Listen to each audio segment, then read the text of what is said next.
बिस्मिल्लाहिर्रहमानिर्रहीम। अस्सलाम वालेकुम। आप सबको विद BB2 चैनल पे खुश आमदीद। मेरी ये वाली जो वीडियो है वो एक्यूट लिम्फोसिटिक ल्यूकीमिया के बारे में है, जो बेसिकली एक कैंसर की टाइप है आपके ब्लड की और बोन मैरो की। ठीक है, बोन मैरो वो समझ लें जो है हड्डियों का जो गूदा होता है, और उसमें जो है ना ब्लड सेल्स बनते हैं।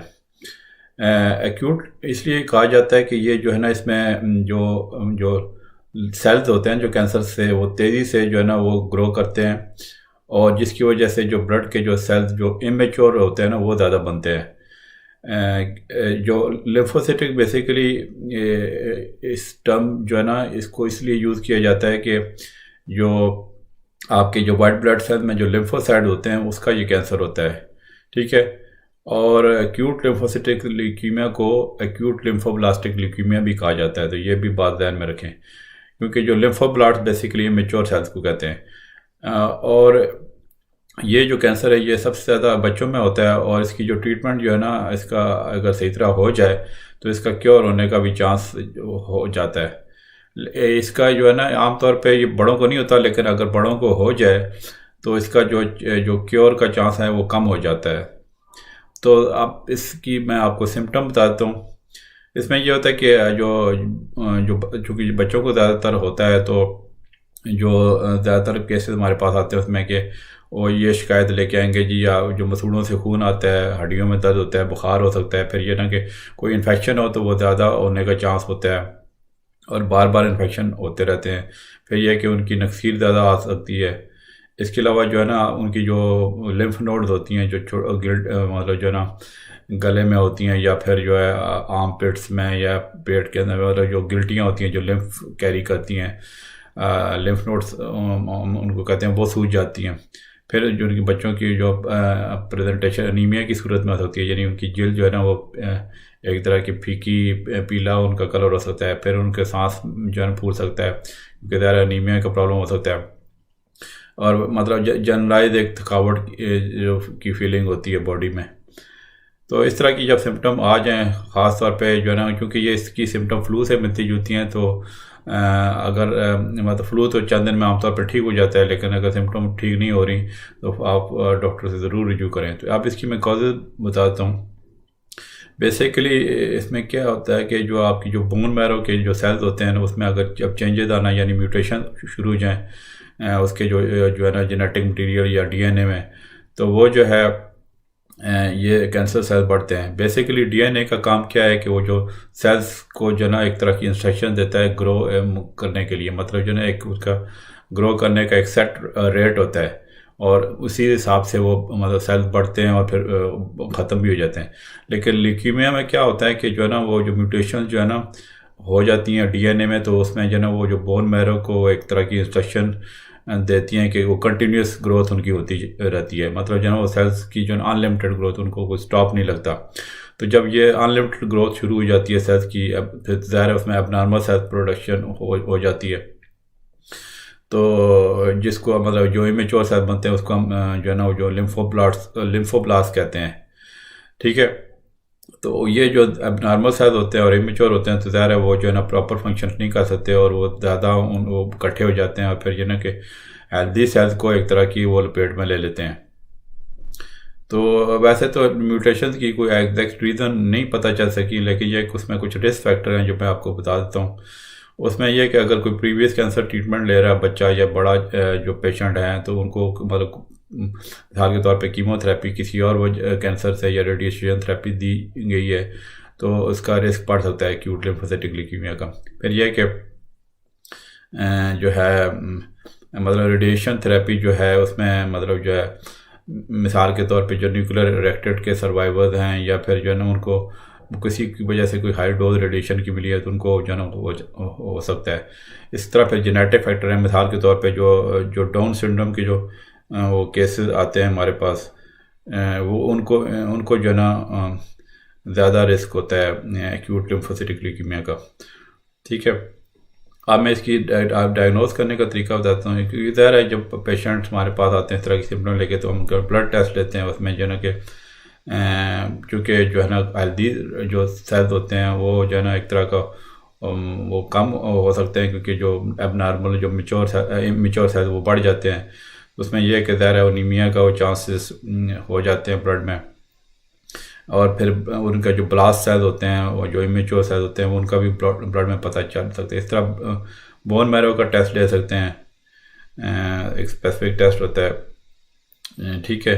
फिर ज़ाहिर है अगर शक हो कि जो है ना कि कैंसर बॉडी की दूसरी जगह में फैल गया तो इमेजिंग टेस्ट जैसे सीटी स्कैन वगैरह ले सकते हैं कि ब्रेन और स्पाइनल कॉर्ड में तो कैंसर नहीं चला गया। इसके अलावा स्पाइनल फ्लूइड टेस्ट आता है, मतलब जो आपकी जो उसमें जो ब्रेन और स्पाइनल कॉर्ड के जो फ्लूइड होता है उसका हम सैंपल ले सकते हैं, मतलब ये कि कैंसर सेल वहाँ पे तो नहीं चले गए। तो ये तो एक तरह की आपको डायग्नोसिस मैंने बता दिया। अब इसकी मैं ट्रीटमेंट बताता हूँ। ट्रीटमेंट जो है ना बेसिकली उनकी कुछ फेजेस होती हैं। एक तो मतलब ये ना कि उसमें पहली फेज़ ये है कि इंडक्शन थेरेपी देते हैं। मतलब ये इसकी जो पहली फेज़ है कि मतलब इसकी में ज़्यादा डॉक्टर की कोशिश होती है कि ज़्यादा से ज़्यादा जो ल्यूकीमिया के सेल बन गए हैं उनको ख़त्म कर दिया जाए, ठीक है, ताकि जो नॉर्मल ब्लड सेल की प्रोडक्शन शुरू हो सके। फिर इसके बाद आती है जी कंसल्टेशन थेरेपी, और इसको पोस्ट प्रिवेंशन थेरेपी भी कहते हैं। इसमें यह होता है कि आपके जो कोई जो थोड़े बहुत जो रह गए हैं, मतलब जो है ल्यूकीमिया सेल्स बॉडी में, उसको जो है ना उसके लिए ट्रीटमेंट की जाती है। फिर आगे फिर मेंटेनेंस थेरेपी दी जाती है। ये थर्ड फेज़ होती है ट्रीटमेंट की, कि मतलब ये इसमें क्या होता है कि जो ल्यूकीमिया सेल्स को जो है ना उसको दोबारा से ग्रो करने से रोका जाए। तो ये जो मेंटेनेंस थेरेपी है इसकी जो डोज जो है ना पहली ट्रीटमेंट से थोड़ी वो हल्की होती है, और इसकी लॉन्ग टर्म ट्रीटमेंट चलती है। आप उनके कई सालों तक ट्रीटमेंट चल सकती है। फिर उसमें फिर प्रिवेंटिव ट्रीटमेंट भी दे सकते हैं। मतलब जो ना कि इन सारी फेजेस के दौरान जो ना जो लिम्फोसिटिक ल्यूकीमिया के एक्यूट केसेस होते हैं ना, उसमें यह कि ल्यूकीमिया सेल्स को जो ना जो सेंट्रल नर्वस सिस्टम में प्रेजेंट होते हैं उनको डिस्ट्रॉय किया जाता है। इसमें आमतौर पे जो कीमोथेरेपी की जो ड्रग्स होती हैं वो डायरेक्टली जो है ना मतलब जो स्पाइनल फ्लूइड में वो जो है ना वो इंजेक्ट की जाती हैं, ठीक है। तो डिपेंड करता है कि आप किसी सिचुएशन पे। तो ल्यूकीमिया के जो एक्यूट लिम्फोसिटिक ल्यूकीमिया की जो ना आमतौर पे 2 से 3 साल तक वो जो ना ट्रीटमेंट चल सकती है। तो इसमें जो ट्रीटमेंट ऑप्शन मैं आपके बता दूँ, इसमें कीमोथेरेपी देती है। इसमें ये मतलब कीमोथेरेपी बेसिकली वो ड्रग्स होती हैं जो कैंसर सेल्स को किल करती हैं।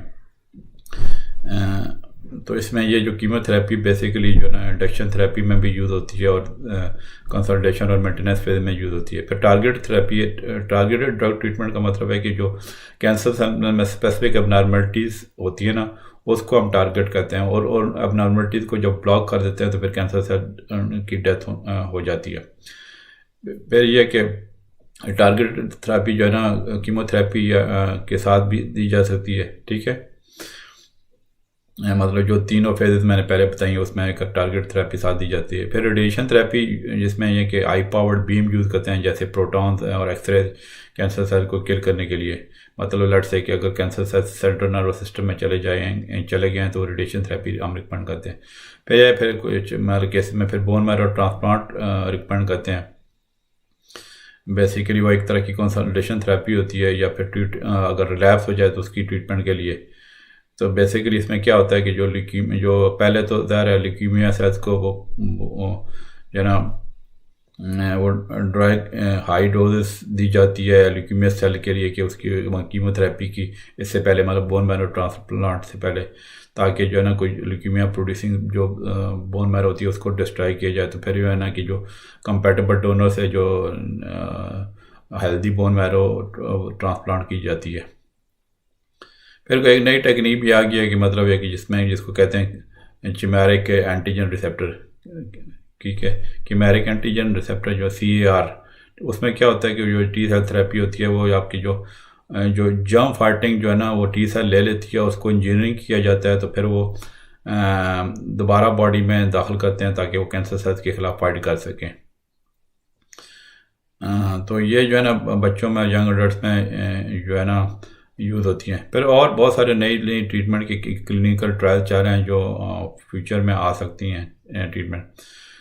तो जो ओल्डर एडल्ट्स होते हैं इसमें पहले मैंने बताया कि आमतौर पे बच्चों को कैंसर होता है, लेकिन यह कि ओल्डर डर्ट्स की ट्रीटमेंट इसी तरह की यूज़ हो सकती हैं जो मैंने पहले बताई हैं बच्चों वाली, लेकिन यह है कि उसमें कॉम्प्लिकेशन का ज़्यादा रिस्क होता है। और ओल्डर डर्ट्स का अगर ये वाला कैंसर हो जाए ना तो उनका जो ना प्रोग्नोसिस इतना अच्छा नहीं होता, मतलब उनकी ट्रीटमेंट जो ना मुश्किल हो जाती है। तो इसके अलावा फिर कोई और उस तरह मेडिसिन का कोई यूज़ नहीं है, अल्टरनेटिव मेडिसिन का कोई इसमें यूज़ नहीं है, मतलब जो ना नीम कीमो की उसमें दवाइयों में ना पड़े कि जो है कैंसर के लिए।